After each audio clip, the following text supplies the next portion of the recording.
কুয়াকাটা রাসমেলাতে ঘুরতে গিয়ে আমাদের বড় ধরনের একটি বিপদ হয়েছিল, যেখানে সবাই আনন্দ করার জন্য গিয়েছিল কিন্তু সবার মন খারাপ করে বাড়ি ফিরতে হলো। বিপদ আল্লাহর তরফ থেকেই আসে। আল্লাহ চাইলে আমাদের অনেক বড় বিপদ হতে পারত, কিন্তু আল্লাহর রহমতে আমাদের তেমন কিছু হয়নি। আমাদের সাথে কি বিপদ হয়ে গিয়েছিল এবং আমরা কিভাবে শোটি শেষ করলাম তা সবকিছু জানাবো আজকের এই ভিডিওতে। আপনারা কারা কারা কুয়াকাটা রাসমেলায় ছিলেন আমাকে কমেন্ট করে জানাবেন। কুয়াকাটা 3 দিন ব্যাপী রাসমেলাতে আমরা প্রোগ্রাম করার জন্য চলে গিয়েছিলাম সকাল সকাল কুয়াকাটাতে। আমরা কুয়াকাটাতে পৌঁছানোর পরে খুব মানুষের ঢল দেখতে পেলাম। সবাই রাসমেলাতে আসছে। রাসমেলা হলে এখানে প্রচুর ধরনের পর্যটক আসে, সব জেলা থেকে আসে, 64 জেলা থেকে আসে বলতে গেলে। এখান থেকে সোজা আমরা চলে গিয়েছিলাম ডিসি পার্কের অপোজিটে ডাক বাংলোতে, কারণ আমাদের ওখানে রেস্ট করার জন্য ব্যবস্থা করা হয়েছিল। তো আমরা এরপরে এখান থেকে বের হয়ে স্টেজ দেখার জন্য চলে আসলাম। এরপর আমরা একটু বিচেও ঘোরাঘুরি করেছিলাম, সবাই মিলে বিচটা একটু উপভোগ করছিলাম।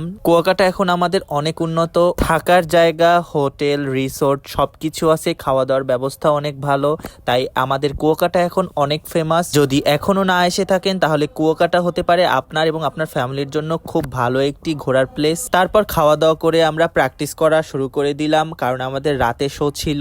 আমি তেমন একটি ভিডিও ক্লিপ নেইনি, যা নিয়েছিলাম তা দিয়ে টুকটাক অ্যাড করে চালিয়ে দিচ্ছি আপনাদেরকে দেখানোর জন্য। তারপর আমরা রেডি হয়ে গেলাম, সবাই রেডি হয়ে বের হয়ে পড়লাম। তো ক্যামেরা আমি আনফরচুনেটলি অন করেছিলাম, তো দেখলাম উপর থেকে আমাদের দিকে টমটম আসতেছে। তো 3টা গাড়ি একসাথে চাপা লাগছিল, তো সবাই ইনজুরি হয়েছিল, গার্ডিয়ান, শিল্পীরা। তো আল্লাহর রহমতে বড় ধরনের কিছুই হয়নি, সবাই টুকটাক ব্যথা পেয়েছিল। আল্লাহ যে আমাদের অনেকটা ভালো পেয়েছিল এটাই অনেক শুকরিয়া আল্লাহর কাছে। শো প্রায় রাত 1টা পর্যন্ত হয়েছিল, এরকম 3 দিন ব্যাপী চলেছিল। তো আমরা এখান থেকে বের হয়ে হোটেলে চলে আসলাম। তারপর খাওয়া দাওয়া করে রেস্ট নিয়ে সবাই আমরা অনেক রাতে বের হয়ে পড়েছিলাম চা খাওয়ার জন্য। তো এখানে এসে দেখলাম এই মালাই চাটা, দেখেই আমরা অর্ডার করে দিয়েছিলাম। তো মালাই চাটা খাওয়ার পরে আমরা অনেক মজা পেয়েছিলাম। তো এই হলো আজকের আমার ভিডিও, যতটুকু পেরেছি আপনাদেরকে দেখানোর জন্য ভিডিও ক্লিপ নিয়েছি।